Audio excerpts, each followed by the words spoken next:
కాంగ్రెస్ ప్రభుత్వం వచ్చిన తర్వాత కేసీఆర్ ఎక్కడ వదిలిపెట్టిండో అక్కడనే ఉండిపోయింది. గ్రావిటీ ద్వారా నీళ్ళు తీసుకొస్తాం అనేది అబద్ధమని తేలిపోయింది. గ్రావిటీ ద్వారా నీళ్లు రావు ఎక్కడికి.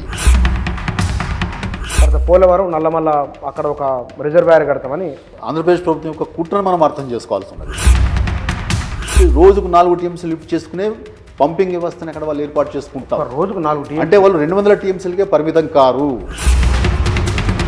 చంద్రబాబు నాయుడు ఎప్పుడు మాట్లాడినా సరే నాకు 2 తెలుగు రాష్ట్రాల అభివృద్ధి చెందాలని కోరుకుంటున్నాను, తెలుగు వారంతా ఒకటని పదే అంటున్నారు కదా.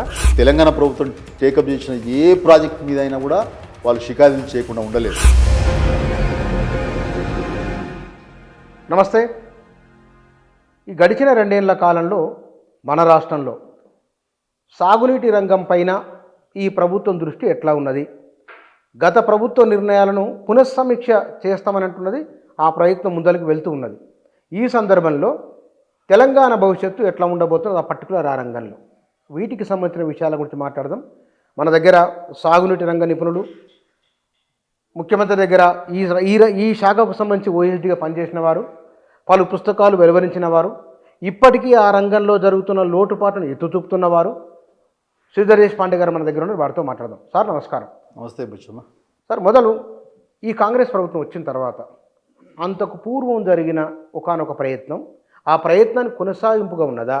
ఆ కొనసాగింపులో మరింత మెరుగుదల ఉన్నట్టున్నదా? ఎట్లా ఉన్నది ఇప్పుడు పరిస్థితి చూస్తే 2 ఏళ్ల తర్వాత మనకు కేసీఆర్ ప్రభుత్వం ఏవైతే పథకాలు తయారు చేసి ఒక సాగునీటి రంగ వ్యవస్థని తయారు చేసి పెట్టిందో అంతకు మించి ప్రోగ్రెస్ అయితే మనకేం కనబడలేదు. కేసీఆర్ ఎక్కడైతే వదిలిపెట్టిండో ప్రాజెక్టుల వ్యవహారం అంతా కూడా ఎక్కడ వేసిన గొంగళి అక్కడనే ఉన్నట్టుగా ఉన్నది తప్పితే కొత్తగా మనకు ఏ రకమైన ప్రోగ్రెస్ కానీ, ఏ రకమైన ఒక చెరువు కానీ, ఒక చెక్ డ్యామ్ కానీ, ఒక పెండింగ్ ప్రాజెక్టు పూర్తయిన సందర్భం అయితే మనకు కనబడలేదు. కేసీఆర్ ఎక్కడ వదిలిపెట్టిండో అక్కడనే ఉండిపోయింది. మనం చాలా ప్రాజెక్టుల పరిస్థితి కనుక చూస్తే ఉదాహరణకి కాళేశ్వరమే చూసుకుందాం. కాళేశ్వరంలో కేసీఆర్ హయాంలో మొత్తంగా కూడా హెడ్ వర్క్స్ అన్నీ పూర్తయినాయి. ఏది మేడిగడ్డ దగ్గర నుంచి మొదలు పెడితే కొండపోచమ్మ సాగర్ దాకా మొత్తం హెడ్ వర్క్స్ అన్నీ పూర్తయి చాలా మట్టుకు అవి అన్నీ ఆపరేషన్లోకి వచ్చి ఒక 2 లక్షల ఎకరాలకి సాగునీరు అందించిన పరిస్థితి ఉన్నది.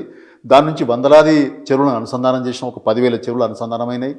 తర్వాత నిజాం సాగర్ ఆయకట్టు, ఎస్ఆర్ఎస్పి ఆయకట్టు స్థిరీకరించబడింది. ఈ రకంగా ఒక సాగునీటి వ్యవస్థ ఏర్పాటై ఉన్నది. అయితే దురదృష్టవశాత్తు ఎన్నికలకు ఒక నెల ముందు అది ఏ కారణం వలన, ప్రకృతి వైపరీత్యం కారణంగానా లేదా కుట్ర కారణంగానా మేడిగడ్డ బ్యారేజీ కుంగిపోయింది. అందులో 85 పిల్లర్లో ఒక 3 మాత్రమే కుంగిపోయినాయి. ఆ కుంగిపోయిన కారణంగా మొత్తం లింక్ 1ని టోటల్గా డిఫంక్ట్ చేసేశారు. అంటే ఈ 2 ఏళ్ల కాలంలో ఈ ప్రభుత్వం చేయవలసిన అవసరం ఏమున్నదంటే ఆ కుంగుబాటుని, ఆ కుంగిన పిల్లర్స్ని రిపేర్ చేసి మళ్ళా మేడిగడ్డ బ్యారేజీని వినియోగంలోకి తీసుకురావాల్సి ఉండే. అట్లనే దానిపైన ఉన్నటువంటి అన్నారం సుందిళ్ళ బ్యారేజీలను కూడా వినియోగంలోకి తీసుకురావాల్సి ఉండే. నిజానికి అన్నారం సుందిళ్ళ బ్యారేజీలు అయితే ఏ రకమైన స్ట్రక్చరల్ డిస్టెన్స్ లేదు. అక్కడ స్ట్రక్చరల్ డిస్టెన్స్ లేదు. అక్కడ ఏవో కొన్ని బొంగలు ఏర్పడినాయి. ఆ బొంగలు ఆల్రెడీ మన ఇంజనీర్లు ఎప్పటికప్పుడు రెక్టిఫై చేస్తూ వస్తున్నారు. అవి సురక్షితంగానే ఉన్నాయి. ఒక మేడిగడ్డ బ్యారేజ్లో మాత్రమే స్ట్రక్చరల్ డిస్టెన్స్ వచ్చింది. ఆ స్ట్రక్చరల్ డిస్టెన్స్ని రిపేర్ చేసే బదులు ఈ ప్రభుత్వం ఈ 2 ఏళ్ల కాలంలో విచారణల పేరిట కాలయాపన చేసింది తప్పితే వాటికి ఏ రకమైన కూడా పునరుద్ధరణ చర్యలు అయితే తీసుకోలేదు. నిజానికి ఎన్డీఎస్ఏ చెప్పింది, నేషనల్ డ్యామ్ సేఫ్టీ అథారిటీ వాళ్ళు తమ ఇంటర్మ్ రిపోర్ట్లో ఏం చేయాలనే విషయం మీద కొన్ని సజెషన్స్ ఇచ్చారు, కొన్ని సలహాలు ఇచ్చారు. ఆ సలహాలను కూడా పాటించలేదు. పీసీ ఘోష్ కమిషన్ వేశారు. పీసీ ఘోష్ కమిషన్ కూడా 1.5 సంవత్సరాల పాటు విచారణ చేసి తేల్చిందేమీ లేదు. కాబట్టి ఈ 2 ఏళ్ల కాలంలో కాళేశ్వరం ప్రాజెక్టు విషయంలో వాళ్ళు చేసింది శూన్యం.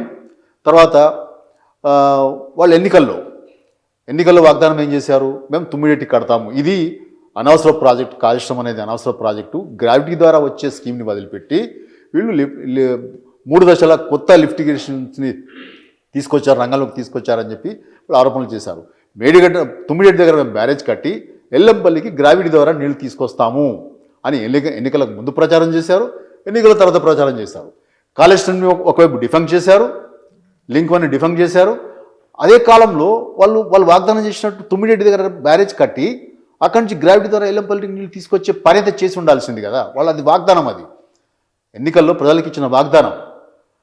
అది కూడా పూర్తి కాలేదు. ఇప్పటిదాకా తుమ్మిడి దగ్గర ఒక తట్ట మట్టి ఎత్తిన సందర్భం లేదు. దాన్ని అసలు ఏం చేయాలనే విషయం మీద కూడా వాళ్ళకి ఒక అవగాహన, ఒక ప్లానింగ్ ఉన్నదా లేదా మనకు తెలియదు. అంటే ఎక్కువ ఈ విషయం పైన మాట్లాడడం వల్ల కొన్ని సందేహాలు అక్కడ ఉన్నాయి. తుమ్మిడిహెట్టి దగ్గర ఇప్పుడు వీళ్ళు కొత్తగా మళ్ళీ ఒక డిపిఆర్ తయారు చేసి ఏదో కడతామని అంటున్నారు, ఆనకట్ట కట్టి నీళ్ళు చేస్తామంటున్నారు. దానికి ఆల్టర్నేట్గా గత ప్రభుత్వం ఏమైనా ప్రయత్నం ఉన్నదా? తప్పకుండా ఉంది. అక్కడ తుమ్మిడి దగ్గర బ్యారేజ్ కట్టడానికి ఉన్న సమస్యలన్నీ కూడా ఇంతకుముందు చాలా మటుకు చర్చకు వచ్చింది. ముఖ్యంగా మహారాష్ట్ర అభ్యంతరాలు, అట్లనే అక్కడ నీటి లభ్యతకు సంబంధించిన సిడబ్ల్యూసి ఇచ్చిన కామెంట్సు, తర్వాత పక్కనే మహారాష్ట్ర ప్రభుత్వం దాన్ని మొత్తం ఆ ఏరియానంతా కూడా వైల్డ్ లైఫ్ శాంక్చురీగా ప్రకటించింది. తర్వాత బ్యారేజ్ కన్స్ట్రక్షన్లో ఉండే టెక్నికల్ సమస్యలు ఇవన్నీ దృష్టిలో ఉన్నాయి. కాబట్టి కేసీఆర్ ప్రభుత్వం చాలా తర్జన పడి ఇది ఇక్కడ బ్యారేజ్ కట్టడం అనేది మనకు సాధ్యమయ్యే విషయం కాదు. అప్పటికి మహారాష్ట్రతోటి ఒప్పందం చేసుకుంది. 152కు బదులుగా 148 మీటర్ల ఎత్తు వరకు మనం బ్యారేజ్ కట్టుకుందామనే విషయంలో ఒక ఒప్పందం అయితే జరిగింది. మేడిగడ్డతో పాటు ఇక్కడ కూడా ఒప్పందం జరిగింది. కానీ ఒప్పందాన్ని అమలు చేసే క్రమంలో అక్కడ ఉండే అనేక సమస్యలు ముందుకు వచ్చినాయి. సమస్యలు ఏం ముందుకు వచ్చినాయంటే అక్కడ వైన్గంగా వార్ధా అనేది ఒక 40 డిగ్రీల స్క్యూలో అక్కడ అవి జాయిన్ అవుతున్నాయి అన్నమాట. 40 డిగ్రీల స్క్యూలో కట్టాలంటే మనం స్క్యూ బ్యారేజ్ డిజైన్ చేయాల్సి ఉంటుంది. ప్రపంచంలో ఎక్కడ కూడా స్క్యూ బ్యారేజీలు లేవు. వాటికి సంబంధించిన డిజైన్ చాలా కాంప్లికేటెడ్ డిజైన్, అది ఎట్లా చేయాలనే విషయం మీద మనకు ఇప్పటికీ అవగాహన లేదు. ప్రపంచంలో ఎక్కడ కూడా ఇటువంటి కాంప్లికేటెడ్ డిజైన్స్ లేవు, దేశంలో కూడా లేవు. రెండవది అక్కడ వైల్డ్ లైఫ్ శాంక్చురీ ఉంది, చాప్రాల్ వైల్డ్ లైఫ్ శాంక్చురీ ఉంది. కాబట్టి చాప్రాల్ వైల్డ్ లైఫ్ శాంక్చురీలో అడుగుపెట్టాలంటే ముందస్తుగా మనం నేషనల్ వైల్డ్ లైఫ్ బోర్డు నుంచి పర్మిషన్ తీసుకోవాలి. అంటే నేషనల్ వైల్డ్ లైఫ్ బోర్డులో పర్మిషన్ తీసుకోవాలంటే అక్కడ సుప్రీంకోర్టు అపాయింట్ చేసినటువంటి ఒక అడ్వైజరీ కమిటీ ఉంటుంది. ఆ అడ్వైజరీ కమిటీ దగ్గరికి ఈ ప్రపోజల్ వెళ్తే వాళ్ళు ఎగ్జామిన్ చేసి అప్పుడు వాళ్ళు పర్మిషన్ ఇస్తే నేషనల్ వైల్డ్ లైఫ్ బోర్డు నుంచి మనకు పర్మిషన్ వస్తుంది. దీనికంటే ముందు Maharashtra state wild life board నుంచి పర్మిషన్ కావాలి. దానికి ఆ రాష్ట్ర ముఖ్యమంత్రి దానికి చైర్మన్గా ఉంటాడు. ఏ రాష్ట్రంలో కూడా ఆ రాష్ట్ర వైల్డ్ లైఫ్ బోర్డు చైర్మన్ ముఖ్యమంత్రిగా ఉంటాడు. So Maharashtra wild life board చైర్మన్గా ఉన్న ముఖ్యమంత్రి ఆయన ఆధ్వర్యంలో ఆ బోర్డు దానికి రికమెండ్ చేసి నేషనల్ వైల్డ్ లైఫ్ బోర్డుకు పంపిస్తే నేషనల్ వైల్డ్ లైఫ్ బోర్డు వాళ్ళు దాన్ని పరిశీలించి ఇది సాధ్యమా కాదా అనే విషయం మీద వాళ్ళు మనకు పర్మిషన్ ఇస్తే కానీ దాంట్లో అడుగుపెట్టే పరిస్థితి లేదు. సో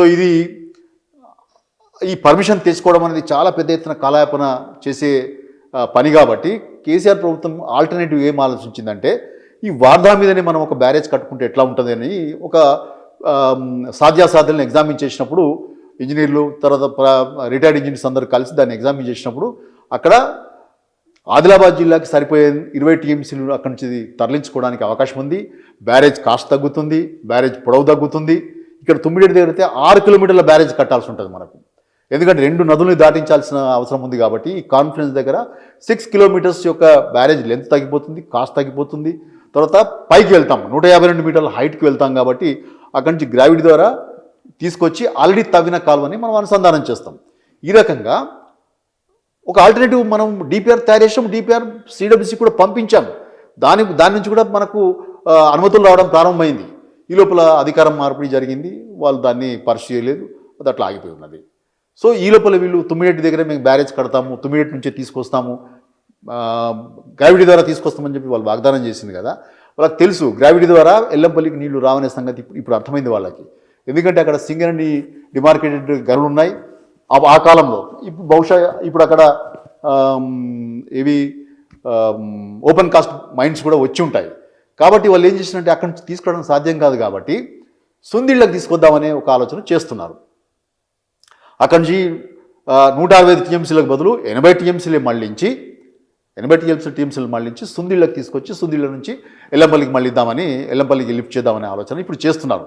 సో వాళ్ళు ఏదైతే గ్రావిటీ ద్వారా తీసుకొస్తామని చెప్పి ప్రజలకు వాగ్దానం చేసిందో అది కాకుండా కాళేశ్వరంలో భాగంగా నిర్మాణమైన ఎల్లంపల్లికి తీసుకొచ్చే ఆలోచన ఇప్పుడు చేస్తున్నట్టుగా మనకు తెలుస్తున్నది. దాని మీద డిపిఆర్ కూడా తయారు చేస్తున్నట్టు తెలుస్తున్నది. అయితే ఇప్పుడు సుందిళ్ళకి తీసుకొస్తున్నారంటే కాళేశ్వరంలో భాగంగా నిర్మాణం అయిందే కదా, మరి దానికి అదే పద్ధతిలో డిజైన్ అయిన అదే పద్ధతిలో కన్స్ట్రక్షన్ అయినటువంటి అన్నారంని వినియోగంలోకి పెట్టవచ్చు. అట్లనే మేడిగడ్డ బ్యారేజ్ కుంగుబాటుని కనుక పునరుద్ధరిస్తే ఆ పిల్లర్స్ను పునరుద్ధరిస్తే మేడిగడ్డ కూడా వినియోగంలోకి వస్తుంది. ఇది ఏది చేయకుండా ఇప్పుడు మళ్ళీ కాలుష్యంలో భాగంగా నిర్మాణమైనటువంటి సుందిళ్లను వాడుకోవడానికి ప్రభుత్వం ప్రయత్నం చేస్తున్నట్టుగా తెలుస్తున్నది. సో వాళ్ళు ఇంతకాలం చెప్పిందంతా కూడా అబద్ధమని తేలిపోతున్నది కదా. గ్రావిటీ ద్వారా నీళ్ళు తీసుకొస్తాం అనేది అబద్ధమని తేలిపోయింది. గ్రావిటీ ద్వారా నీళ్లు రావు ఎక్కడికి. మేము చాలాసార్లు ఈ విషయం మీద మేము డిస్కస్ చేసినాము. నేను నా పుస్తకంలో కూడా అక్కడ నేను మెన్షన్ చేసినాను. అక్కడ 2 లిఫ్ట్లు అవసరమవుతున్నాయి. అది పక్కన పెట్టి గ్రావిటీ ద్వారా నీళ్ళు తీసుకొస్తామని ఒక అబద్ధ ప్రచారం చేశారు. అది వాళ్ళకి తెలిసి వచ్చింది, అది సాధ్యం కాదనే విషయం తెలిసి వచ్చింది. కాబట్టే వాళ్ళు ఇప్పుడు సుందిళ్లకు నీళ్ళు తీసుకుందామనే ఒక ఆలోచన, ఒక డిపిఆర్ తయారు చేస్తున్నారు. కానీ అది కూడా ఎంత మేరకు ప్రోగ్రెస్ అవుతుంది? ఇప్పుడు 152 మీటర్ల దగ్గర కడతారా, లేకపోతే 148 దగ్గర కడతారా, లేదా 150 దగ్గర కడతారా అనే విషయం మీద స్పష్టత లేదు. తుమ్మిడిహట్టి బ్యారేజ్ ఏ లెవెల్లో కడతారు ప్రజలకు చెప్పాలి కదా. ఇప్పుడు అక్కడ ఒప్పందం అయింది 148కి, 152 కట్టాలంటే మళ్ళీ మహారాష్ట్రతో ఒప్పందం జరగాలి. కనీసం 150కి కట్టాలన్నా కూడా మహారాష్ట్రతో ఒప్పందం జరగాలి. సో ఈ దిశలో ఏ కృషి జరుగుతున్నది. అట్లనే వైల్డ్ లైఫ్ శాంక్చురీ నుంచి దాంట్లో అడుగుపెట్టడానికి మనకు పర్మిషన్ కావాలి కాబట్టి ఆ పర్మిషన్కి సంబంధించిన కృషి ఏ రకంగా ఉన్నది, ఇది ఏది కూడా మనకు ఇప్పటివరకు మనకు స్పష్టత లేదు. కాబట్టి వాళ్ళు ఏదైతే ఎన్నికల ముందు ఎన్నికల తర్వాత ప్రచారం అయితే చేసుకుంటూ వచ్చిందో తుమ్మిడిహట్టి బ్యారేజ్ కూడా మూలపడింది, ఏ రకంగానూ ప్రోగ్రెస్ లేదు. అట్లనే కాళేశ్వరం బ్యారేజీ మేడిగడ్డ పునరుద్ధరణ జరగలేదు కాబట్టి, విచారణ పేరుతో కాలయాపన చేసింది కాబట్టి లింక్ 1 కూడా మొత్తంగా డిఫంక్లో ఉండిపోయింది. అంటే కేసీఆర్ ఎక్కడైతే వదిలిపెట్టిండో కాలువల తవ్వకం అనేది పూర్తిగా వదిలేశారు. కొద్దిపాటి భూసేకరణకు నిధులు సమకూరిస్తే ఈ మేడిగడ్డతోటి లేదా ఎల్లంపల్లితో సంబంధం లేకుండానే ఆదిలాబాద్ జిల్లా ప్యాకేజీలు 27-28 పూర్తి చేస్తే 1,00,000 ఎకరాలు, నిజామాబాద్ జిల్లా కామారెడ్డి జిల్లా ప్యాకేజీలు పూర్తి చేస్తే అక్కడ ఒక 3 లక్షల ఎకరాలు సాగులోకి వస్తాయి. 5 లక్షలు మొత్తం 5 లక్షలు. అంటే ఎల్లంపల్లితోటి మేడిగడ్డతో సంబంధం లేకుండానే శ్రీరామ్ సాగర్ ప్రాజెక్ట్ మీద ఆధారపడినటువంటి ఈ ప్యాకేజీలు కనుక పూర్తి చేస్తే మనకు 5 లక్షల ఎకరాలకు నీళ్ళు వస్తాయి. ఈ విషయంలో కూడా ప్రభుత్వం ఏ రకమైన ప్రోగ్రెస్ని మనకు చూపించలేకపోయింది. గోదావరి జలాలకు సంబంధించిన మరొక పురోగతి ఈ మధ్య కనబడుతున్నది. మనకు కాదు, ఆంధ్రప్రదేశ్కు సంబంధించింది. వారు పోలవరం, బనకచర్ల, తర్వాత పోలవరం, నల్లమల్ల అక్కడ ఒక రిజర్వాయర్ కడతామని మరి కొత్త ప్రతిపాదనలు వస్తున్నాయి. రాష్ట్ర ప్రభుత్వం సుప్రీంకోర్టు వెళ్ళి పిల్లేసింది, నష్టం జరుగుతున్నది. అంటే తెలంగాణ ప్రయోజనాల పట్ల తమకే చిత్తశుద్ధి ఉన్నది, తాము కాపాడుతున్నామని వారు అంటున్నారు. ఈ సినారియోని మనం ఎట్లా అర్థం చేసుకోవాలి? సుప్రీంకోర్టులో వాళ్ళు రిట్ పిటిషన్ వేయడం అనేది స్వాగతించవలసిన విషయమే, దాన్ని మనకు ఏ రకమైన మనకు అభ్యంతరం లేదు. కానీ దాని ఆంధ్రప్రదేశ్ ప్రభుత్వం యొక్క కుట్రను మనం అర్థం చేసుకోవాల్సి ఉన్నది. సరే, సుప్రీంకోర్టులో స్టే వస్తుందా లేదా అనేది మనకు తెలియదు. ఎందుకంటే ఆల్రెడీ ఆంధ్రప్రదేశ్ ప్రభుత్వం కూడా కేవియట్ పిటిషన్ వేసింది సుప్రీంకోర్టులో. మన వాళ్ళు పిటిషన్ వేసిన వెంటనే వాళ్ళు కేవియట్ పిటిషన్ కూడా వేస్తున్నారు. కేవియట్ పిటిషన్ వేసినందువల్ల ఏమవుతుందంటే వాళ్ళ ఆర్గ్యుమెంట్స్ కూడా వినకుండా మనకి ఏ రకమైన స్టే ఇచ్చే అవకాశం లేదు ఇంకా. కాబట్టి అక్కడ సుప్రీంకోర్టులో 2 రాష్ట్రాల మధ్య ఆర్గ్యుమెంట్స్ జరుగుతాయి. సో అది ఎడుదారి తీస్తుందనేది మనకు తెలియదు. కానీ ఇక్కడ ఆంధ్రప్రదేశ్ ప్రభుత్వం పోలవరం బనకచెర్లకు బదులుగా పోలవరం నల్లమల్ల సాగర్ని రంగంలోకి తీసుకొచ్చిందనంటే దాని వెనుక ఉన్న అసలు మార్పు ఏం జరిగింది అనేది మనం ఆలోచిస్తే చాలా కుట్రపూరితంగా ఒక మార్పు జరిగింది. పోలవరం బనకచెర్ల ప్రాజెక్ట్ మీద మహారాష్ట్ర గవర్నమెంటు, కర్ణాటక ప్రభుత్వం 2 కూడా తీవ్రంగా అభ్యంతరాలు వ్యక్తం చేసినాయి. మహారాష్ట్ర ప్రభుత్వం ఏం చేసిందంటే వాళ్ళు అన్ని రాష్ట్రాలకి వీళ్ళ ఫిజిబిలిటీ రిపోర్ట్ పంపించినప్పుడు మహారాష్ట్ర ప్రభుత్వం స్పందించింది. మహారాష్ట్ర ప్రభుత్వం ఏం చెప్పిందంటే మాతో ఒప్పందమైంది అంటే 75 నుంచి 78 వరకు జరిగిన గోదావరి నీళ్లకు సంబంధించిన ఒప్పందాల్లో మాకున్న హక్కు ఏంటంటే మాకు ఆల్ వాటర్స్ మీద హక్కు ఇచ్చారు. ఆల్ వాటర్స్ అనే కాన్సెప్ట్ తోటి ఒప్పందాలు జరిగినాయి. కృష్ణాలో జరిగినట్టుగా ఫ్లడ్ వాటర్స్ వేరు, నికర జలాలు వేరు అనేది లేదు ఇక్కడ. ఆల్ వాటర్స్ అంటే ఒక సర్టెన్ పాయింట్ వరకు పైన నీళ్ళ ఆల్ వాటర్స్ అన్నీ కూడా మహారాష్ట్రకి, దాని కింద నీళ్ళన్నీ కూడా ఆంధ్రప్రదేశ్ కానీ ఈ రకమైన ఒప్పందాలు జరిగినాయి. So all waters means it includes everything. అలా నికర జలాలు ఉంటాయి, వరద జలాలు ఉంటాయి. కాబట్టి వరద జలాల ఆధారంగా మీరు ప్రాజెక్టులను శాంక్షన్ చేసే ఒక పరిస్థితి వస్తే ఆ పద్ధతి మనం మార్చుకుంటే, మీరు ఇంతకుముందు సిడబ్ల్యూసీలో వరద జలాల ఆధారంగా ప్రాజెక్టులని అప్రైజల్ చేసే పద్ధతి లేదు. కేవలం నికర జలాల కేటాయింపులు ఉన్న ప్రాజెక్టుల డిపిఆర్లను మాత్రమే వాళ్ళు పరిశీలిస్తారు. సో ఇప్పుడు వీళ్ళు ఏమంటున్నారు, బనకచెర్ల ప్రాజెక్టుని వరద జలాల ఆధారంగా రూపొందించిన ప్రాజెక్ట్ కాబట్టి దానికి అప్రైజల్ ఇస్తామంటున్నారు కదా, అప్రైజల్ చేస్తామంటున్నారు కదా. మరి మాకు కూడా వరద జలాల హక్కు ఉంది. ఆల్ వాటర్స్లో మాకు కూడా హక్కు ఉంది, వరద జలాలు కలిసి ఉన్నాయి. మేము కూడా మరి మీరు అటువంటి పరిస్థితి ఉంటే మేము కూడా వరద జలాల ఆధారంగా ప్రాజెక్టుల రిపోర్ట్లు పంపిస్తాం, వాటిని కూడా అప్రైజ్ చేయండి. మాకు కరువు ప్రాంతాలు చాలా ఉన్నాయి, మరాఠవాడలో, విదర్భలో. మా మిగులు జలాలను అక్కడ తరలించుకుంటాం మేము. మా వరద జలాల ఆధారంగా ఉన్న ప్రాజెక్టులకు మీరు కూడా అప్రైజల్ చేయండి అని వాళ్ళు రాశారు. ఇక కర్ణాటక ప్రభుత్వం ఏం చేసింది? కర్ణాటక ప్రభుత్వం ఏం చేసిందంటే గోదావరి కృష్ణ అవార్డులను ఉటంకించింది. గోదావరి అవార్డులు ఏమున్నది? పోలవరం నుంచి 80 టీఎంసీలు కనుక తరలిస్తే ఆ 80 టీఎంసీల్లో కర్ణాటకకు ఆల్రెడీ 21 టీఎంసీలు, మహారాష్ట్రకు 14 టీఎంసీలు, ఆంధ్రప్రదేశ్కి 45 టీఎంసీ ఇచ్చారు. దీనికంటే మించి నీళ్లు కనుక తరలిస్తే పోలవరం నుంచి అందులో కూడా ఇదే రేషియోలో వాటా తీసుకోవడానికి పై రాష్ట్రాలకు హక్కు ఉంది. ఇది గోదావరి అవార్డులో ఉన్న ముచ్చట. ఇది మనం కూడా ఈ అంశాన్ని మనం లేవనెత్తినాం. కర్ణాటక ప్రభుత్వం ఏం చేసిందంటే ప్రభుత్వాన్ని బెదిరించింది, కేంద్ర ప్రభుత్వాన్ని. మీరు ఏ రోజు నుంచి అయితే దీనికి అమలు చేస్తున్నారో మాకు చెప్పండి, ఆ రోజు నుంచి మేము పైన కృష్ణా నీళ్ళని మేము వాడుకోవడం మొదలు పెడతామని చెప్పి. అంటే వీళ్ళు 200 టీఎంసీలు 80 టీఎంసీలకు బదులుగా 280 టీఎంసీలు తరలించే ఆలోచన చేస్తున్నారు. కాబట్టి గోదావరి నుంచి మొత్తంగా 280 టీఎంసీలులో మాకు మా వాటా 112 టీఎంసీలు మేము వాడుకోవడం మొదలు పెడతాం. మీరు ఏ రోజున దీనికి అనుమతిస్తున్నారో మాకు చెప్పండి, ఆ రోజు నుంచి మేము పైన కృష్ణా నీళ్ళని వాడుకుంటాం. వాళ్ళు వాడుకోవడానికి పర్మిషన్ అడగలే, వాడుకుంటాము అని స్పష్టంగా లేఖ రాశారు. ఈ 2 లేఖల తర్వాత ఆంధ్రప్రదేశ్ ప్రభుత్వం మనం కూడా అదే అంశాలు లేవనెత్తున్నాం. కృష్ణా గోదావరి అవార్డుల ప్రకారం మాకు రావాల్సిన నీళ్ళని మాకు రావాలని చెప్పి అదనంగా. సో ఈ 3 రాష్ట్రాలు ఈ రకమైన అభ్యంతరాలు వ్యక్తం చేసేసరికల్లా ఇదేదో ఎటమటం అయిపోతున్నది, దీన్ని మొదటికే మోసం వచ్చే పరిస్థితి ఉందని చెప్పి దాన్ని ఏం చేసినంటే ప్రాజెక్టులో కొద్ది మార్పులు చేశారు. ఏం చేశారు? మొదటి ప్రాజెక్టులో పోలవరం నుంచి ప్రకాశం బ్యారేజ్కి నీళ్ళు తీసుకొస్తారు. ప్రకాశం బ్యారేజ్ నుంచి కృష్ణానది, అక్కడి నుంచి మళ్ళా బొల్లపల్లి రిజర్వాయర్ 150 టీఎంసీలో కృత్రిమ రిజర్వాయర్ కడుతున్నారు, అక్కడికి తీసుకొస్తారు. అక్కడి నుంచి పోతిరెడ్డిపాడు కింద నిర్మించిన ఈ బనకచెర్ల రెగ్యులేటర్ కాంప్లెక్స్కి తీసుకొస్తారు. ఇప్పుడు ఈ కృష్ణాలో కలిపినందువల్ల వాళ్ళు వాటా అడుగుతున్నారు కదా పై రాష్ట్రాలు.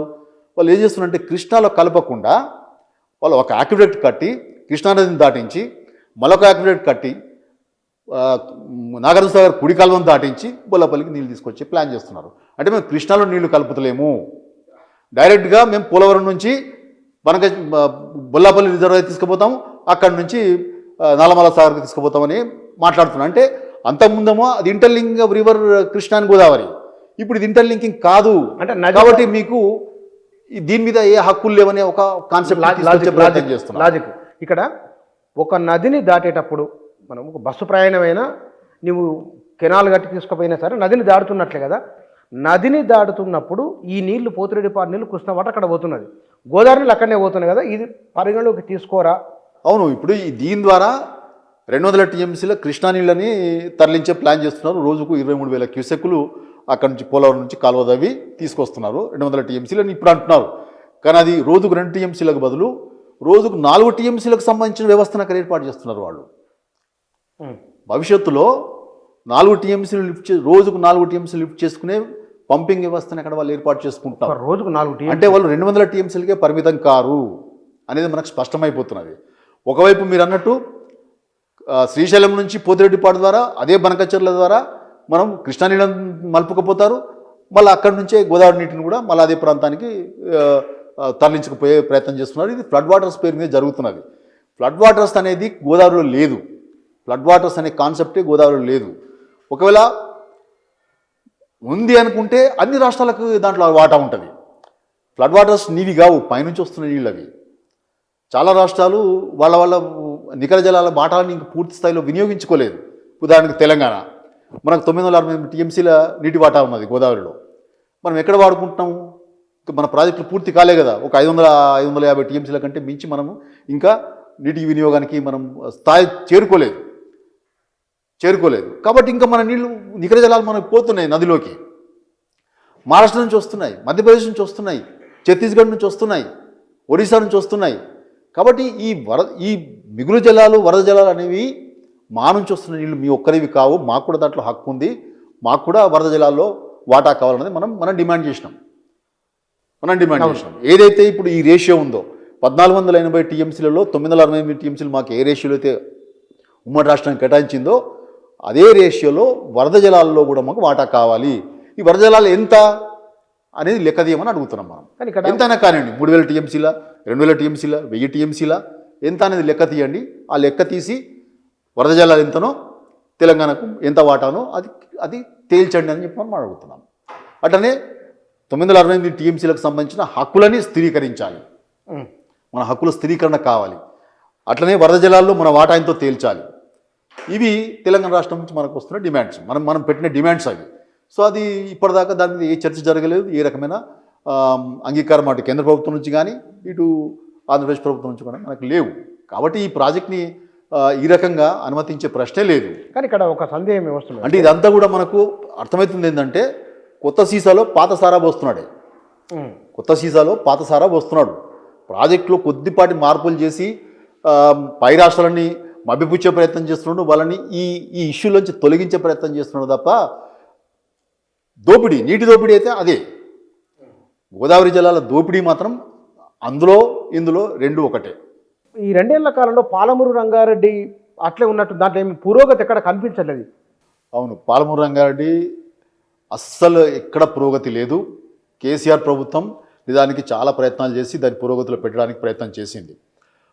దీన్ని మనం ఇది ఇంతకుముందు చెప్పినట్టు ఉమ్మడి రాష్ట్రంలో ఆమోదం పొందిన ప్రాజెక్టు కాబట్టి తెలంగాణ రాగానే అన్ని ప్రాజెక్టులని సమీక్ష చేసినట్టు దీన్ని కూడా సమీక్ష చేసి ఇది యాక్చువల్గా ఉమ్మడి రాష్ట్రంలో చేపట్టిన ప్రాజెక్ట్ ఏంటంటే జూరాల ప్రాజెక్ట్ నుంచి చేపట్టాలండి. జూరాల అదే చిన్న రిజర్వాయర్ 7 టీఎంసీ రిజర్వాయర్. జూరాల మీద అప్పటికే చాలా ప్రాజెక్టులు ఆధారపడి ఉన్నాయి. ఏవి నెట్టెంపాడు ఉంది, భీమా ఉంది, తర్వాత కోయిల్ సాగర్ ఉంది, తర్వాత జూరాలకు స్వంత ఆయకట్టు ఉంది. అక్కడి నుంచి మిషన్ భగీరథ నీటి మంచినీటి సరఫరా భారాలు మోస్తున్న ప్రాజెక్ట్ అది ఆల్రెడీ. సో 7 టీఎంసీ రిజర్వాయర్ మీద మళ్ళీ ఒక 2 టీఎంసీ పర్ డే లిఫ్ట్ చేసినటువంటి ఈ పెద్ద ప్రాజెక్ట్ని మోపితే అది ప్రాణం చిన్నది కాబట్టి అది ఆపలేదు. కాబట్టి దీన్ని ఏం చేయాలంటే మనం శ్రీశైలంకు మార్చాలి. శ్రీశైలం పెద్ద రిజర్వాయర్ 215 టీఎంసీల రిజర్వాయర్ కాబట్టి అక్కడి నుంచి తీసుకుందామని ఒక ఆలోచన చేసి రీఇంజనీరింగ్లో భాగంగా దాన్ని శ్రీశైలంకు మార్చి అక్కడి నుంచి మనం ప్రాజెక్టు రూపకల్పన చేసినాం. రూపకల్పన చేసి మనం ప్రాజెక్టు ముందుకు పోతున్న దాన్ని పరిపాలన అనుమతి ఇచ్చి టెండర్లు పిలిచి ప్రాజెక్టుని గ్రౌండ్ చేసే పరిస్థితి వచ్చినప్పుడు చంద్రబాబు నాయుడు ప్రభుత్వం మళ్ళీ దీని మీద అడ్డంకులు పెట్టి గ్రీన్ ట్రిబ్యునల్లో కేసు వేశారు. వీళ్ళు పర్యావరణ అనుమతి లేకుండా వీళ్ళు ప్రాజెక్ట్ పనులు చేస్తున్నారు, దీన్ని ఆపండి అని చెప్పి గ్రీన్ ట్రిబ్యునల్ ఏం చేసిందంటే ఏకపక్షంగా మన వాదన వినకుండా వాళ్ళు స్టే ఇచ్చారు, ప్రాజెక్ట్ పనులను చేయకుండా. అంటే మనం అప్పుడు అప్రమత్తంగా లేమా ఎట్లా మరి? ఇప్పుడు కాదు, అది మనకు నోటీసులు ఇవ్వాలి కదా. ఫస్ట్ గ్రీన్ ట్రిబ్యునల్లో కేసు పెడితే మనకు నోటీస్ ఇవ్వాలి కదా, ఇట్లా వచ్చింది, మీరు దీనికి మీ స్పందన ఏంటిది అనేది స్పందన నేను రావాలి కదా. అదేమి లేకుండా వాళ్ళు ఏకపక్షంగా స్టే ఇచ్చేసిన తర్వాత స్టే మీద మనం హైకోర్టులో పిటిషన్ వేసి హైకోర్టుకి ఏం చెప్పినామంటే మేము ఇప్పుడు కేవలం డ్రింకింగ్ వాటర్ కాంపోనెంట్ మాత్రమే చేస్తున్నాము. మొదటి దశలో ఇరిగేషన్ కాంపోనెంట్ మేము టేకప్ చేసేటప్పుడు మేము తప్పనిసరిగా ఎన్విరాన్మెంటల్ క్లియరెన్స్ తెచ్చుకుంటాము అని చెప్పి మనం హైకోర్టుకి కన్విన్స్ చేసుకొని డ్రింకింగ్ వాటర్ కాంపోనెంట్ పనులు చేసుకోవడానికి హైకోర్టు నుంచి అనుమతి పొంది మనం డ్రింకింగ్ వాటర్ కాంపోనెంట్ పేరు మీద వ్యూహాత్మకంగా మనం హెడ్ వర్క్స్ అన్నీ పూర్తి చేసుకున్నాం. నార్లాపూర్ దగ్గర నుంచి మొదలు పెడితే ఉద్దండాపూర్ దాకా మనం అన్ని ప్రాజెక్టులు పంప్ హౌసెస్ తర్వాత రిజర్వాయర్లు అన్నీ కట్టుకొని 90% పూర్తి చేసి మనము నార్లాపూర్ పంప్ హౌస్ యొక్క ట్రయల్ రన్ కూడా పూర్తి చేశాం. మీరు అందరూ వచ్చినారు ఆ రోజు ఎన్నికల కొద్ది నెలల ముందు, అంటే 2023 బహుశా అక్టోబర్లో ఎప్పుడో ట్రయల్ రన్ జరిగింది. ఆ ట్రయల్ రన్ కూడా పూర్తి చేసుకున్నాం. అంటే మనం పాలమూరు ప్రాజెక్టు ద్వారా నీళ్లు రాబోతున్నాయనే భరోసాని కేసీఆర్ ప్రభుత్వం కల్పించింది ఆ ట్రయల్ రన్ పూర్తి చేసిన తర్వాత. ఇక మనము దీనికి కాలువలు తవ్వాలి కదా, మనకు ఆల్రెడీ హెడ్ వర్క్స్ పూర్తయిన దశ వచ్చింది. కాలువలు తవ్వుకోవాలంటే మనం తప్పనిసరిగా ఈసీ తెచ్చుకోవాలి. ఏది minister of environment and forest నుంచి ఎన్విరాన్మెంటల్ క్లియరెన్స్ వస్తే తప్ప ఈ కాలువలు తవ్వలేము, ఎందుకంటే మనం అండర్టేకింగ్ ఇచ్చున్నాం కాబట్టి. సో దీనికి ఏం చేయాలి, మనం డిపిఆర్ పంపాలంటే దీనికి నికర జలాల కేటాయింపులు కావాలి. దీనికి నికర జలాల కేటాయింపులు లేవు. కాబట్టి మనం ఏం చేసినామంటే వ్యూహాత్మకంగా మనకు ఈ ఏదో పోలవరం డైవర్షన్ ద్వారా 45 టీఎంసీ ఆంధ్రప్రదేశ్కి కేటాయించిన నీళ్లు ఉన్నాయి కదా, ఆ నీళ్లు ఎక్కడ వాడాలని చెప్పింది ఈ ట్రిబ్యునల్? నాగార్జున సాగర్ ఎగువన వాడాలని చెప్పింది. సో నాగార్జున సాగర్ ఎగువన ఇప్పుడు ఎవరున్నారు విభజన తర్వాత? తెలంగాణ ఉంది. కాబట్టి ఈ 45 టీఎంసీలు ఆంధ్రప్రదేశ్కి కేటాయించిన 45 టీఎంసీలు తెలంగాణకు దక్కాల్సిన వాటా కాబట్టి ఆ 45 టీఎంసీలని ప్లస్ మైనర్ ఇరిగేషన్లో మనకు 90 టీఎంసీల వాటా ఉంది కృష్ణాలో. అందులో మనం వినియోగించుకుంటున్న 45 టీఎంసీలకు మించి లేవు. కాబట్టి ఆ మిగులు ఏదైతే 45 టీఎంసీలు ఉన్నాయో వాటిని కూడా ఈ పాలమూరు రంగారెడ్డి కేటాయించి అటు 45 టీఎంసీలు పోలవరం ద్వారా వచ్చిన నీళ్లు, ఈ మైనర్ ఇరిగేషన్లో సేవింగ్స్ కలిపి 90 టీఎంసీలు మనం కేటాయిస్తూ నికర జలాలు కేటాయిస్తూ జీవో పెట్టాం. ఆ జీవో మీద కూడా చంద్రబాబు నాయుడు ప్రభుత్వం కోర్టులో కేసు వేసింది, ట్రిబ్యునల్కు కంప్లైంట్ చేసింది. అయినా కూడా మనం డిపిఆర్ తయారు చేయించి అటు ఎన్విరాన్మెంటల్ మినిస్ట్రీకి ఇటు సిడబ్ల్యూసీకి పంపించాం. నేనే స్వయంగా ఆ డిపిఆర్ అనుమతుల కోసం పర్యవేక్షణ చేసిన వాళ్ళు నేనే ఉన్నాను కాబట్టి నాకు పూర్తి వివరాలు తెలుసు. ఎన్విరాన్మెంటల్ క్లియరెన్స్ మొత్తంగా దాన్ని పరిశీలించి దానికి ఒక అడ్వైజరీ కమిటీ ఉంటుంది, ఈఏసీ అంటారు దాన్ని. ఆ మినిస్ట్రీకి అడ్వైజరీ కమిటీ ఉంటుంది. ఆ అడ్వైజరీ కమిటీ పూర్తిగా దీన్ని రికమెండ్ చేసింది. అడ్వైజరీ కమిటీ ఈఏసీ రికమెండ్ చేసిన ప్రాజెక్టుకి మినిస్ట్రీ ఎన్విరాన్మెంటల్ క్లియరెన్స్ ఇవ్వడం అనేది లాంఛనం. అంత ప్రయత్నం చేసి వాళ్ళని ఒప్పించి మొత్తం మీద పాలమూరు రంగారెడ్డి ప్రాజెక్టుకి ఈఏసీ నుంచి అనుమతి తెచ్చుకున్నాం. అట్లనే సిడబ్ల్యూసీలో కూడా చాలా అనుమతులు మనం తెచ్చుకున్నాం. అనుమతుల ప్రక్రియ కొనసాగుతున్నది. ఈఏసీ నుంచి మనం రికమెండేషన్ తెచ్చుకున్నాం. ఇక ఈఏసీ నుంచి మినిస్ట్రీకి ఫైల్ పుటప్ అయింది. ఇక దాని మీద కూడా మనం పరిశీలన చేసే క్రమంలో అధికార మార్పిడి జరిగింది, ఎన్నికలు జరిగినాయి. అధికార మార్పిడి జరిగిన తర్వాత ఏమైందేమో కేంద్ర ప్రభుత్వం సడన్గా డిపిఆర్ని వాపస్ చేసేసింది. ఎందుకు? ఈ 90 టీఎంసీల మీద ఆంధ్రప్రదేశ్ ప్రభుత్వం ఆల్రెడీ అభ్యంతరాలు తెలిపింది. ట్రిబ్యునల్లో విచారణ అంశంగా ఉంది కాబట్టి, సబ్జుడీస్ కాబట్టి మేము దీన్ని అప్రైజ్ చేయలేమని చెప్పి వాపస్ చేసేసింది. ఇక ఎన్విరాన్మెంటల్ మినిస్ట్రీ ఏం చేసింది? దీనికి హైడ్రాలజీ క్లియరెన్స్ లేదు కాబట్టి మేము కూడా దీనికి ఎన్విరాన్మెంటల్ క్లియరెన్స్ ఇవ్వమని చెప్పి ఫైల్ పెండింగ్లో పెట్టేసింది. ఈ రకంగా కాలువలు తవ్వే పరిస్థితి లేకుండా పోయింది. ఇవాళ ఈ ప్రభుత్వం అయినా కూడా కాలువలు తవ్వాలంటే తప్పనిసరిగా ఎన్విరాన్మెంటల్ క్లియరెన్స్ తెచ్చుకోవాలి. సో ఇప్పుడు ఏం చేస్తున్నారంటే మనకు ఈ వార్తలు తెలుస్తున్నది ఏంటంటే ఈ 90 టీఎంసీలకు బదులు 45 టీఎంసీలకి కుదించి డిపిఆర్ని అప్రూవ్ చేసుకునే ప్రయత్నంలో ఉన్నట్టు అనిపిస్తున్నది. కానీ అది చాలా ఆత్మహత్య సదృశంగా మారబోతున్నది. తప్పనిసరిగా దీని మీద తెలంగాణ సమాజం స్పందించాల్సిన అవసరం ఉన్నది. సో పాలమూరు రంగారెడ్డి ప్రాజెక్టు కేసీఆర్ ఎక్కడ వదిలిపెట్టిండో అక్కడనే ఉన్నది తప్పితే ఎక్కడ కూడా కాలువలు తప్పే పరిస్థితి లేదు. ఒక చుక్క నీళ్లు మనకు ఆయకట్టుకు అందింది లేదు.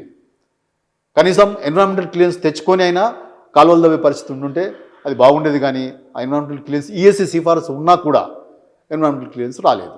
సో ఈ వైఫల్యం వల్ల పాలమూరు రంగారెడ్డి ఎక్కడిదక్కడనే నిలిచిపోయి ఉన్నది. ఇదే పరిస్థితి డిండియా ఎత్తిపోతల పథకంలో కూడా ఉన్నది. దానికి కూడా ఎన్జిటి స్టే ఇచ్చింది కాబట్టి ఆ ఎన్జిటి స్టే తొలగించి మనం నీళ్ళని ప్రాజెక్ట్ పనులు పూర్తి చేసుకోవాలంటే తప్పనిసరిగా దానికి కూడా ఎన్విరాన్మెంటల్ క్లియరెన్స్ తెచ్చుకోవాల్సి ఉన్నది. ఎన్విరాన్మెంటల్ క్లియరెన్స్ రావాలంటే దానికి నికర జలాలు కావాలి. సో నికర జలాల కేటాయింపులు ట్రిబ్యునల్ వస్తే తప్ప డిండి ప్రాజెక్టు ముందుకు పోయే పరిస్థితి లేదు. ఈ 2 ప్రాజెక్టులు ఈ రకంగా ఎక్కడొక్కడ ఆగిపోయి ఉన్నాయి. చంద్రబాబు నాయుడు ఎప్పుడు మాట్లాడినా సరే ఇంజనీరింగ్ భాష కూడా అందరికీ అర్థం కాదు. ఎప్పుడు మాట్లాడినా సరే నాకు 2 తెలుగు రాష్ట్రాల అభివృద్ధి చెందాలని కోరుకుంటున్నాను, తెలుగువారంతా ఒకటని పదే అంటున్నారు కదా. మరి దీన్ని ఈ లెక్క ప్రకారమైన ఏ వ్యూహంతో ఏ ఆలోచనతో ఉన్నట్టు తెలంగాణ విషయంలో? ఇప్పుడు ఆయన నావి 2 కళ్ళు, నాకు తెలంగాణ ఆంధ్ర ఒకటే, 2 ఒకటే అని అంటున్నాడు కదా. మరి మన ప్రాజెక్టుల మీద ఇన్ని షికాయతులు ఎందుకు చేస్తున్నట్టు? షికాయతులు చేసి ఉండాలేదా? బోలెడని సాక్ష్యాలు ఉన్నాయి మనకు. ఏది తెలంగాణ ప్రభుత్వం టేకప్ చేసిన ఏ ప్రాజెక్ట్ మీద అయినా కూడా వాళ్ళు షికాయతులు చేయకుండా ఉండలేదు. ఇప్పుడు ఇక్కడ కూడా మేము అడుగుతున్నాం 968 టీఎంసీల పట్ల మీకు అంగీకారం ఉన్నదా లేదా అడుగుతున్నాం. వాళ్ళు ఏమంటారు? చాలా లేఖలు ఉన్నాయి. 968 టీఎంసీలు అది ఫిక్టీషియస్, వాళ్ళు పెట్టుకున్న క్లెయిమ్స్ అవి అంత లేదు, మాకే 775 టీఎంసీలు ఉన్నాయని చెప్పి వాళ్ళు లేఖలు రాసిన సంగతి మనం చూసినాం. ఉన్నాయి, లేఖలు ఉన్నాయి. సో తెలంగాణకి ఉమ్మడి రాష్ట్రానికి కేటాయించినటువంటి 968 టీఎంసీల మీద నీకు అంగీకారం ఉందా లేదా చెప్పు చంద్రబాబు నాయుడు అడుగుతున్నాను నేను. తర్వాత వరద జలాల్లో తెలంగాణ వాటాకి నువ్వు అంగీకరిస్తున్నావా లేదా? ఎంతైనా కానివ్వండి, అది వరద జలాలు లెక్క తీయండి. వరద జలాలు లెక్క తీసిన తర్వాత తెలంగాణకి వాటా అందులో ఇవ్వాల్సి ఉన్నది. నికర జలాల్లో మా వాటాని నువ్వు అంగీకరించాలి.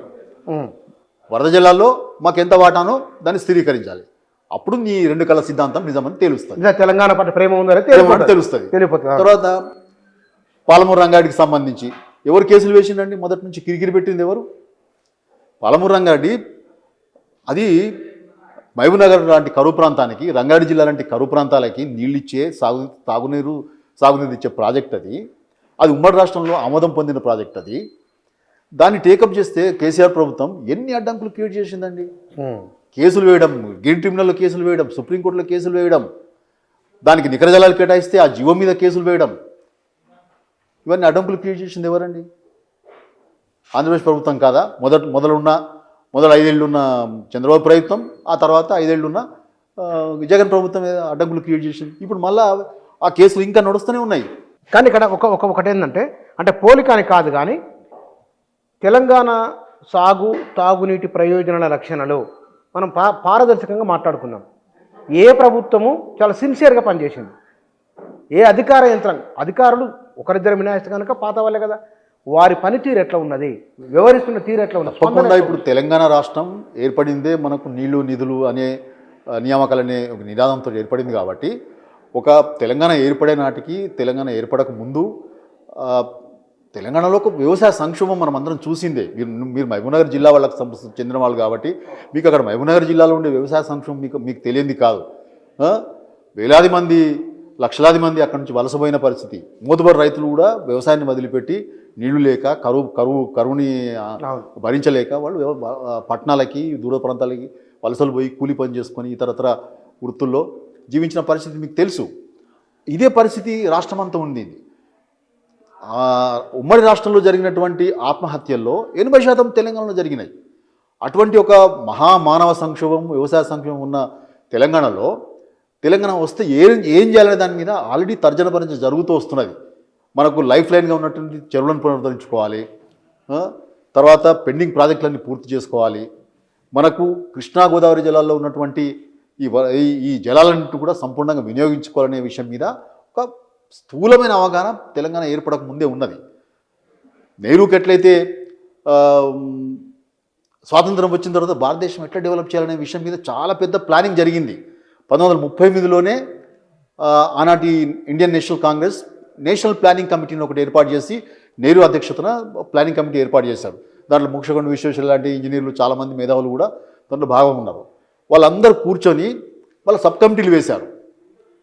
ఒక్కొక్క సబ్జెక్ట్ మీద ఒక్కొక్క సబ్ కమిటీని వేస్తే ఇరిగేషన్ రంగానికి కూడా సబ్ కమిటీ వేశారు వాళ్ళు. ఏది national planning committee Indian national Congress ఏర్పాటు చేసి 1938లో జవహర్లాల్ నెహ్రూ అధ్యక్షతన. ఆ ఇరిగేషన్ సబ్ కమిటీకి అధ్యక్షుడు ఎవరంటే మన అలీ నవాజ్ జంగ్ బహదూర్. మన హైదరాబాద్ సంస్థానంలో ఉన్నట్టు లెజెండ్, అప్పటికే చీఫ్ ఇంజనీర్గా ఉన్నాడు. అప్పటికే ఆయన ప్రతిభా సామర్థ్యాలను కూడా దేశవ్యాప్తంగా ప్రచారమై ఉన్నాయి. ఆయనని అధ్యక్షుడిగా ఎన్నిక చేసి ఇరిగేషన్ రంగం మీద ఒక సమగ్రమైన రిపోర్ట్ తయారు చేయించాడు నెహ్రూగా. దాంట్లో అనేక సిఫారసులు ఉన్నాయి. ముఖ్యంగా అందులో సిఫారసులలో అతి ముఖ్యమైనది ఏంటంటే దేశంలో ఉన్న అన్ని ప్రధాన నదులపై భారీ మధ్యతరహా ప్రాజెక్టులు నిర్మించాలి తప్పనిసరిగా అనేది ప్రధానమైన సూచన. 38 నాటికి ఈ ప్లానింగ్ కమిటీ అన్ని రంగాల మీద పరిశోధనలు చేసి అన్ని రంగాల మీద అవగాహన పెంచుకున్నది. నెహ్రూ దానికి అధ్యక్షుడు కాబట్టి నెహ్రూకి చాలా స్పష్టమైన అవగాహన ఉంది. అంటే ఈ సంక్షోభం ఏదైతే భారతదేశానికి ఉండే ఆకలి, పేదరికం, నిరుద్యోగం, 70% ఆధారపడినటువంటి వ్యవసాయం మీద ఆధారపడినటువంటి జనాభాకి మనకు ఆహారాన్ని సప్లై చేయాలి, దేశాన్ని ఆహార ఉత్పత్తిలో స్వయం స్వర్థను సాధించాలి. అప్పటికి మనకు దిగుమతులే ఉన్నాయి మన దేశానికి, ఆహారంలో స్వయం సమృద్ధి సాధించలేదు. కాబట్టి నెహ్రూకి ఒక స్పష్టమైన అవగాహన ఉందంటే మొదలు ఇరిగేషన్ రంగాన్ని, సాగునీటి రంగాన్ని మనం గాడిలో పెట్టాలి, వ్యవసాయ రంగాన్ని గాడిలో పెట్టాలని చెప్పి ఆయన ఈ సూచనల మేరకి, ఏదైతే సబ్ కమిటీ ఇచ్చిన సూచనల మేరకి అన్ని ప్రాజెక్టులు అన్ని ప్రధాన నదుల మీద బ్యారేజీలు కట్టారు, డ్యాములు కట్టారు. అట్లా బాక్రానంగల్ ప్రాజెక్ట్ వచ్చింది, నాగార్జున సాగర్ ప్రాజెక్ట్ వచ్చింది, శ్రీరామ్ సాగర్ ప్రాజెక్ట్ వచ్చింది, హీరాకుడ్ ప్రాజెక్ట్ వచ్చింది, దామోదర్ వ్యాలీ ప్రాజెక్ట్ వచ్చింది. ఇట్లా అనేక ప్రాజెక్టు, గంగానది మీద అనేక బ్యారేజీలు కట్టారు, పరక్కా బ్యారేజ్ వచ్చింది. ఈ రకమైన ఒక స్పష్టమైన ప్లానింగ్ తోటి, అంటే 3 పంచవర్ష ప్రణాళికల్లో ఆయన ప్రాధాన్యతనిచ్చిందంతా కూడా ఇరిగేషన్ రంగానికి. కాబట్టి ఇవన్నీ పూర్తయిన తర్వాత 1975 కల్లా భారతదేశం ఆహార రంగంలో స్వయం సమృద్ధిని సాధించింది, దిగుమతులు ఆగిపోయినాయి. ఇది భారతదేశానికి ఉన్న ఒక ప్లానింగ్ వ్యవస్థ. నెహ్రూకుండే ఆలోచన విధానంలోంచి వచ్చిన ఆ ప్లానింగ్ వల్ల ఇదంతా సాధ్యమైంది. సిమిలర్గా అదే పరిస్థితి తెలంగాణలో ఉంది.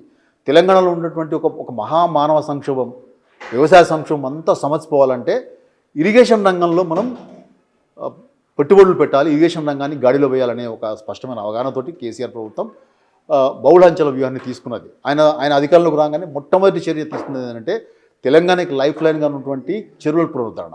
మీ అందరికీ తెలుసు, మిషన్ కాకతీయ పేరు మీద 30,000 చెరువులను పునరుద్ధరించుకున్నాం. అవి ఇప్పటికి కూడా చాలా అద్భుతంగా పనిచేస్తున్నాయి.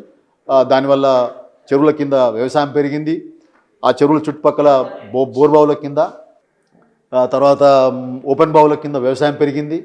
మనం 15 లక్షల ఎకరాలని దాని కింద మనం కొత్తగా స్థిరీకరించుకునే పరిస్థితి ఏర్పడింది. పెండింగ్ ప్రాజెక్టులన్నీ పూర్తి చేసుకున్నాం. ఏదైతే జలయజ్ఞంలో ఆనాటి వైఎస్ రాజశేఖర రెడ్డి ప్రభుత్వం ప్రారంభించిన జలయజ్ఞంలో ప్రాజెక్టులన్నీ కూడా పూర్తి చేసుకున్నాం. ముఖ్యంగా మహబూబ్నగర్లో ఇవాళ 10 లక్షల ఎకరాలకు సాగునీరు అందిస్తున్న కల్వకుర్తి, నెట్టెంపాడు, భీమా, కోయిల్ సాగర్, ఆర్డిఎస్కి నీటిని సప్లిమెంట్ చేసే తుమ్మిళ్ళ లిఫ్టిగేషన్ స్కీమ్ ఇవన్నీ కూడా పూర్తి చేసుకున్నందువల్ల అక్కడ 10 లక్షల ఎకరాలకు సాగునీరు అందించే పరిస్థితి వచ్చింది. వ్యవసాయం బాగుపడింది. వలసలు ఆగిపోయినాయి. వలసలు పోయిన వాళ్ళు గ్రామాలకు తిరిగి వచ్చిండ్రు. ఇటువంటి ఒక పెద్ద అనూహ్యమైన మార్పు సంభవించింది. అంటే దీనివల్ల ఏమైందంటే మనకు ఆహార ఉత్పత్తి ఎంత పెరిగిందంటే దేశంలో నెంబర్ 1 అంటే వ్యవసాయ ఆధారంగా ఆదాయం పొందే రాష్ట్రాల్లో తెలంగాణ నంబర్ 1 స్థాయిలో నిలబడ్డది. పంజాబ్, హర్యానా కాదని అంటే వ్యవసాయం నుంచి ఆదాయం పొందే రాష్ట్రం. అదే వ్యవసాయం, అగ్రికల్చర్, ఇతరత్ర జీడిపికి సంబంధించిన వేరే కాంట్రిబ్యూషన్ వ్యవసాయం నుంచి అత్యధిక ఆదాయం పొందే రాష్ట్రం తెలంగాణగా నిలబడింది. అట్లనే ధాన్యం ఉత్పత్తిలో, వరి ధాన్యం ఉత్పత్తిలో పంజాబ్ నుండి మించిపోయిన పరిస్థితి ఒకటి వచ్చింది. ఈ ప్రాజెక్టులే కాకుండా అన్ని జిల్లాల్లో కూడా ప్రాజెక్టులు ఎక్కడైతే పెండింగ్ ప్రాజెక్టులు అవన్నీ పూర్తి చేసుకున్నాం. అట్లనే రెండవ దశలో మనం వాగుల పునరుజ్జీవన పథకం కింద చెక్ డ్యామ్స్ కట్టాము. 1200 చెక్ డ్యామ్లకు ప్లానింగ్ చేసి కేసీఆర్ హయాం నాటికి 800 చెక్ డ్యామ్లు పూర్తి అయిపోయినాయి. అట్లనే ఈ పునరుద్ధరించబడిన చెరువులని మేజర్ మీడియం ప్రాజెక్టులతో అనుసంధానం చేసినాం. ఒక 3000 కొత్త తుమ్ములు పెట్టి అనుసంధానం చేసి వాటిని ఎప్పుడు కూడా నిండుగా ఉండేటట్టు మనం చూసుకున్నాం. అట్లనే అందుకనే మనకు ఎండాకాలంలో కూడా చెరువులు నిండుగా కనబడిన పరిస్థితి మనం చూసినాం. సో ఇవన్నిటి వల్ల భూగర్భ జలాలు పెరిగినాయి. చాలా పెద్ద ఎత్తున వ్యవసాయ రంగం అభివృద్ధి చెందింది. దాదాపు 1 కోటి ఎకరాలకి మనకు 1 కోటి ఎకరాల్లో సాగు చేసే పరిస్థితి వచ్చింది. ఈ మార్పులను మనం చూసినాం. 10 ఏళ్లలో చూసినాం. ఆత్మహత్యలు తగ్గిపోయినాయి. గ్రామాల్లో సంపద పెరిగింది. సో ఇవన్నీ మనం చూసినాం. కాబట్టి ఇవాళ ఈ ప్రోగ్రెస్ ఏదైతే ఉన్నదో కొన్ని మనము కాళేశ్వరం ప్రాజెక్టులో 18 లక్షల ఎకరాలకు సాగునీరు అందించాలనుకున్నాం. కానీ లేదు అనేది మీరంటున్నాం. మీరే చెప్పిందా? కాలువల నిర్మాణం అనేది నిజానికి ఆయన మళ్ళీ అధికారంలోకి వచ్చి ఉంటే కాలువల నిర్మాణం పూర్తి చేసి పూర్తిగా కాళేశ్వరం ప్రాజెక్టు కింద 18 లక్షల ఎకరాలకి సాగునీరు అందించే కాలువల వ్యవస్థ నిర్మాణం చేసి ఉండేవాడు. కానీ దురదృష్టవశాత్తు అధికార మార్పిడి జరగడంతో ఈ ఏదైతే ప్రోగ్రెస్ చేయవలసి ఉండిందో కేసీఆర్ వదిలిపెట్టిన ప్రాజెక్టులకు సంబంధించిన పెండింగ్ అంశాలు ఉన్నాయో అవన్నీ కూడా బ్రేక్ పడిపోయింది. పాలమూరు రంగారెడ్డి ఎక్కడిదక్కడ ఆగిపోయింది. సీతారాం ప్రాజెక్ట్ ఆగిపోయింది. చెనకా కొరట ఆగిపోయింది.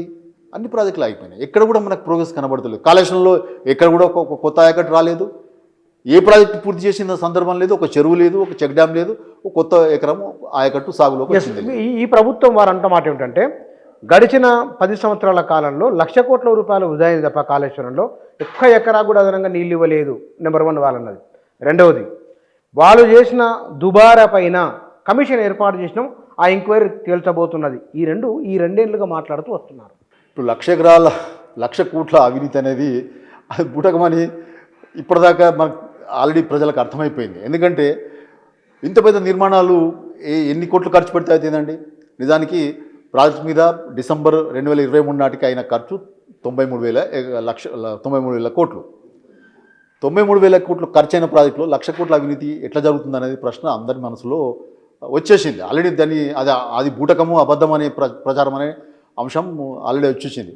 ఒకవేళ అటువంటి అంత పెద్ద ఎత్తున అవినీతి జరిగింది ఉంటే కాగ్ నివేదికలో అవన్నీ అంశాలు బయటకు వచ్చి ఉండేవి కదా. కాగ్ 3 ఏళ్ల పాటు శ్రమించింది, అసలు ఏం తేల్చలేకపోయింది కదా సిఏజీ. తర్వాత ఈ కమిషన్లు కూడా ఏం తేల్చలేదు కదా. అసలు ఇక్కడ అవినీతికి సంబంధించిన అంశం దాంట్లో చర్చకు వచ్చిందా? కొన్ని ప్రొసీజర్ ల్యాప్సెస్ ఉన్నాయని వాళ్ళు చెప్పారు తప్పితే ఎక్కడ కూడా అవినీతికి సంబంధించిన అంశం ఘోష్ కమిషన్ రిపోర్ట్లో లేదు. ఘోష్ కమిషన్ 1 పేజీ నుంచి చివరి దాకా నేను చదివినాను. రాష్ట్రంలో నేను తప్పితే ఇంకా రిపోర్ట్ చదివిన వాళ్ళు ఎవరు? మొత్తం రిపోర్ట్ చదివినాను. 665 పేజీలు చదివినాను. ఎక్కడ కూడా ఈ అవినీతికి సంబంధించిన అంశం అతను డిస్కస్ చేయలేదు. కేవలం ప్రొసీజర్ ల్యాప్సెస్ మాత్రమే అని చర్చకు పెట్టాడు. ఓకే, అంతకుమించి దాంట్లో ఏమీ లేదు. దానికి సంబంధించిన విశ్లేషణ కూడా చేస్తున్నాను. కాకపోతే ఇప్పుడు ఆ కోర్టులో సబ్సిడీస్గా ఉన్న అంశం కాబట్టి నేను బయటకు మాట్లాడడం లేదు. ఆ కోర్టును ప్రభావితం చేసే అంశం కాబట్టి నేను మాట్లాడలేదు. దాని మీద విశ్లేషణ ఆల్రెడీ నేను చేసి ఉన్నాను, కానీ తర్వాత బయట పెడతాను. మీరు ఒక ఇంజనీర్గా, ఒక రైటర్గా, తెలంగాణ ఉద్యమకారులు కూడా అడుగుతున్నాను నేను. రాజకీయ నాయకులు సాధారణంగా ఇరిగేషన్ రంగం పైన మన దగ్గర ఎక్కువగా మాట్లాడుతున్న ఎందువల్ల, ఏ కారణం వల్ల, with the same time current కూడా, ఈ రెండింటిపైన అవే మనకు మన రాష్ట్ర అభివృద్ధికి ప్రధానమైన అంశాలు కాబట్టి వాటి మీద ఎక్కువ మాట్లాడారు. వాటి మీద ఎక్కువ ఇన్వెస్ట్మెంట్ జరిగింది రాష్ట్రంలో. ఐటీ రంగం సైమల్టేనియస్గా ఇవాళ జీడిపికి సేవా రంగం విపరీత ఇన్వెస్ట్మెంట్ దాని మీద జరిగింది. ఎందుకంటే ప్రధాన రంగాలు కాబట్టి రాష్ట్ర అభివృద్ధికి కానీ ఇతరత్ర ఏ రంగానికి అవి అభివృద్ధి జరగాలన్నా వ్యవసాయ రంగంలో మనకు అభివృద్ధి కనబడాలి, అట్లనే విద్యుత్ రంగంలో కూడా అభివృద్ధి కనబడాలి. కాబట్టి కేసీఆర్ ప్రభుత్వం ఇమ్మీడియట్గా దృష్టి పెట్టింది రెండు రంగాల మీద ఇన్వెస్ట్మెంట్ చేశారు. దాని ఫలితాలు మనం అనుభవిస్తున్నాం కదా. జీడిపిలో ఇవాళ దేశంలోనే మనం ఉన్నత స్థానంలో ఉన్నాం కదా జీడిపిలో. కాబట్టి ఆ చర్చ అంతా కూడా ఒక తప్పుదారి ప్రజలు మభ్యపుచ్చే దారిలో జరిగింది తప్ప యాక్చువల్గా జరిగిన విషయాల మీద ప్రజలకి వాళ్ళు చెప్పిన సంగతి లేదు. ముఖ్యంగా కాళేశ్వరం మీద అనేక విషయాలు ఇంతకుముందు డిస్కస్ చేసినాను, అన్నీ అబద్ధాలే. కాళేశ్వరం మీద వాళ్ళు చేసిన ప్రయత్నాలన్నీ వాళ్ళ ప్రచారం అంతా కూడా అబద్ధాలే. నేను నా పుస్తకంలో ఇవన్నీ కాళేశ్వరం మీద వచ్చినటువంటి ప్రతి ఒక్క ప్రశ్నని, ప్రతి ఒక్క విమర్శని నేను దాంట్లో సమాధానం రాసి ఉన్నాను. అది ఇప్పటికే ప్రజలకి చాలా మటుకు చేరిందని నేను అనుకుంటున్నాను. నేను కేసీఆర్ రెండోసారి అధికారంలోకి వచ్చిన తర్వాత ఆ గోదావరి తీర ప్రాంతంలో మన వరద కాలువ పునరుజ్జీవ పథకం వెళ్ళినప్పుడు ఎటు చూసినా బావుల నిండా నీళ్ళే ఉన్నాయి. ఈ మధ్య వెళ్ళలేదు నేను. మీరు వెళ్ళి ఉంటే కనుక ఆ బావుల్లో నీటి కూడా అట్లే ఉన్నదా, ఎండిపోయినాయి? అంటే ఇప్పటికీ శ్రీరామ్ సాగర్ పునరుజ్జీవన పథకం అనేది మనకు వర్షాలు పడినాయి కాబట్టి దాని నుంచి లిఫ్ట్ చేసి శ్రీరామ్ సాగర్కి మనం పంప్ చేసే అవకాశం రాలేదు. కానీ దానివల్ల ఏమైందంటే ఫ్లడ్ కెనాల్ నిండుగా నింపి ఉన్నది. ఫ్లడ్ కెనాల్ నిండుగా నింపి ఉండడం వల్ల అది 1.5 TMC కెపాసిటీ కలిగిన కాలువ అది. ఇది శ్రీరామ్ సాగర్ దగ్గర నుంచి ఇక్కడ దాకా ఎల్లంపల్లి మన మిడ్మానేర్ దాకా ఆ 1.5 TMC కాలువ అది అన్లైన్డ్ కెనాల్. నీళ్లు నిలిపి ఉండడం వల్ల దాని నుంచి భూగర్భ జలాలు చాలా పెరిగినాయి. అక్కడి నుంచి మనకు ఒక లింక్ కాలువ SRSPకి కూడా లింక్ కాలువ తయారై ఉన్నది. కాబట్టి అక్కడి నుంచి కూడా SRSPకి నీళ్లు లింక్ కాలువ ద్వారా పోయినందువల్ల మనం ఎన్నడూ లేని విధంగా చివరి గ్రామాలకు కూడా DAT3, DAT6 కాలువల కింద మనం నీళ్ళు ఇవ్వగలిగిన పరిస్థితి వచ్చింది. కాబట్టి శ్రీరామ్ సాగర్ పునరుజ్జీవన పథకాన్ని మనం శ్రీరామ్ సాగర్కి ఎత్తిపోసే అవకాశం రాకపోయినా కూడా దానివల్ల చాలా ప్రయోజనాలు జరిగినాయి. అక్కడ కొత్త తుమ్ములు పెట్టి చెరువులు నింపినాము. తర్వాత భూగర్భ జలాలు పెరిగినాయి. రెండు వైపులా మనం పంపులు పెట్టుకొని 100 ఎకరాల్లో రైతులు సాగు చేసుకున్నారు. ఈ రకంగా శ్రీరామ్ సాగర్ పునరుజ్జీవన పథకం వ్యర్థమేం కాలేదు. అది చాలా మటుకు ప్రజలకి దాని ప్రభావం తప్పనిసరిగా ఉన్నది. భూగర్భ జలాలు పెరిగినాయి, రైతులు రెండు వైపులా పంపులు పెట్టుకున్నారు. అట్లనే శ్రీరామ్ సాగర్ ప్రాజెక్టుకి లింక్ కాలువ ద్వారా నీళ్లు పోయినాయి. అట్లనే కొత్త తూముల ద్వారా చెరువులు కూడా మేము అనుసంధానం చేసినాం. ఒకవేళ ఏపీ ప్రభుత్వము పోలవరం ఇప్పుడు నల్లమల సాగర్ విషయంలో అట్లే ముందుకు వెళితే కనుక తెలంగాణ సాగునీటి రంగ భవిష్యత్తు ఏమిటి? తప్పనిసరిగా మన హక్కులకు అది భంగకరంగా విఘాతం కలిగించే పరిస్థితే. మేము ఆల్రెడీ ఒక పుస్తకం దీని మీద వేసిన్నాము. తెలంగాణకు జల విఘాతం అని పోలవరం బనకచెర్ల ప్రాజెక్ట్ మీద మేము ఆల్రెడీ ఒక పుస్తకం వేసినాము. పుస్తకం వచ్చేసింది. ఇది ఇప్పుడు కాదు, జూలై 2025లో పుస్తకం వేశాం. ఇప్పుడు ఈ ప్రాజెక్టు బనకచెర్ల కాకుండా నల్లమల సాగర్ అనే పేరు మీద ఇప్పుడు కొత్తగా రంగంలోకి వచ్చింది. కానీ ఈ పుస్తకంలో మనం ఏవైతే చర్చకు పెట్టినామో అవి ఇప్పటికి కూడా ఈ నల్లమల సాగర్ లింక్ ప్రాజెక్ట్ కూడా వర్తిస్తాయి. ఏం తేడా లేదు, దోపిడీలో ఏం మార్పు లేదు. కేవలం పై రాష్ట్రాలు కృష్ణాలో వాటా కోరకుండా ఉండడానికి కొన్ని మార్పులు చేశారు తప్పితే వాళ్ళు పోలవరం నుంచి తరలించే నీటి పరిమాణం అంతే ఉన్నది. అక్కడి నుంచి జరిగే దోపిడీలో మార్పు లేదు. కాబట్టి మనం ఏవైతే డిమాండ్లు పెట్టినామో పోలవరం బనకచెర్ల విషయంలో ఏవైతే డిమాండ్ పెట్టినామో ఆ డిమాండ్స్ ఇప్పటికి కూడా ఈ కొత్త ప్రాజెక్టుకు వర్తిస్తాయి. వాటిని కూడా మనం తప్పనిసరిగా ముందు పెట్టాలి. ప్రభుత్వం నుంచి మనం స్పష్టమైన అంగీకారాలు మనం పొందాల్సి ఉంటుంది మన జల హక్కులకు సంబంధించి. అది జల హక్కులకు సంబంధించిన అంశాల మీద ఏ రకమైన అంగీకారం కానీ ఎటువంటి ఒక స్థిరత్వం కానీ రాకుండా మనం ఈ పోలవరం నల్లమల సాగర్ని కూడా మనం అంగీకరించే ప్రశ్న ఉత్పన్నం కాదు. అయితే ప్రభుత్వం కొంత అప్రమత్తమై పిటిషన్ సుప్రీంకోర్టులో పిటిషన్ వేసినట్టుగా తెలుస్తున్నది. దాన్ని స్వాగతించాల్సిన అంశమే అది. దాని మీద కూడా చిత్తశుద్ధితోటి పోరాటం చేయాల్సి ఉంటుంది. ఆ పుస్తకంలో మరింత లోతుగా మరిన్ని వివరాలు తెలుసుకునేందుకోసమై ఎవరిని సంప్రదించాలి? ఆ పుస్తకాన్ని ఎక్కడ దొరుకుతుంది అది? ఇప్పుడు అది నవోదయ బుక్ హౌస్లో మనం పెట్టాము. తర్వాత నా దగ్గర కూడా పుస్తకాలు ఉన్నాయి. మీ నెంబర్ ఏదైనా చెప్తే కనుక వాని వాట్సాప్ నెంబర్ ఉంటే ఎవరైనా కాంటాక్ట్ కావాలంటే ఎవరిని సంప్రదించాలి? నన్నే సంప్రదించాలి. నేనే దానికి సంపాదకుడిని కాబట్టి. అది నా ఒక్కడి వ్యాసం కాదు, దీంట్లో చాలామంది రాసిన వ్యాసాలు ఉన్నాయి. ఇది వ్యాసాల సంకలనం. నవోదయ అడ్రస్ చదవండి ఎక్కడ ఇది పాఠకులు ఎవరైనా వెళ్ళి తెచ్చుకుంటారు అక్కడికి వెళ్ళి. ఇది నవోదయ బుక్ హౌస్ కాచిగూడలో మనకు లభ్యమవుతుంది. ఇప్పుడు 19వ తేదీ నుంచి బుక్ ఫేర్ జరుగుతుంది కాబట్టి బుక్ ఫేర్లో కూడా నవోదయ బుక్ హౌస్లో ఈ పుస్తకాలు మనకు అవైలబుల్ ఉన్నాయి. తప్పనిసరిగా ఈ పుస్తకం కొని అక్కడ చదవచ్చు. అట్లనే కాళేశ్వరం బుక్స్ కూడా అక్కడ అవైలబుల్ ఉంటాయి. అట్లనే మేము మీకు తెలుసు కదా, మే నెలలో ఇదొక పుస్తకం కూడా వేసాం, సాగునీటి రంగంలో తెలంగాణ 10 ఏళ్ల ప్రస్థానం అని. దీంట్లో చాలా సమగ్రంగా కేసీఆర్ హయాంలో 10 ఏళ్లలో సాగునీటి రంగంలో ఎటువంటి ప్రయత్నాలు జరిగినాయి, ఎటువంటి ప్రోగ్రెస్ జరిగిందనేది ఈ పుస్తకంలో నేను వివరించాను. ఈ పుస్తకం కూడా మనకు నవోదయ బుక్ హౌస్లో అవైలబుల్ ఉంది. ఇది కూడా చదవచ్చు. రైట్ సార్, థ్యాంక్ యూ అండి. తెలంగాణ ప్రత్యేక రాష్ట్ర ఉద్యమమే నీళ్లు, నిధులు, నియామకాలు. అందులో నీళ్లు చాలా ప్రధానమైనవి. ఈ నీళ్ల కారణంగానే మనం ఇన్ని లక్షల కోట్ల రూపాయలు, వేల కోట్ల రూపాయలు రీఇంజనీరింగ్, రీడిజైనింగ్ జరిగింది దాని కేంద్రంగానే. ఇవాళ జరుగుతున్న చర్చ కూడా ప్రధానంగా కృష్ణా గోదావరి జలాలకు సంబంధించింది. ఈ గడిచిన 2 ఏళ్ల కాలంలో జరిగింది ఏమిటి, భవిష్యత్తు ఎట్లా ఉండబోతున్నది అనే అంశాలకు సంబంధించి వారి పరిశీలన, వారి ఆచరణ, అనుభవం ఇవి వారు అంటే ఒకనొక సందర్భంలో ఇట్లా కాదు ఉండవలసింది మరో రూపంలో కూడా వారు తన అభిప్రాయాన్ని వ్యక్తం చేస్తున్నారు. Thank you.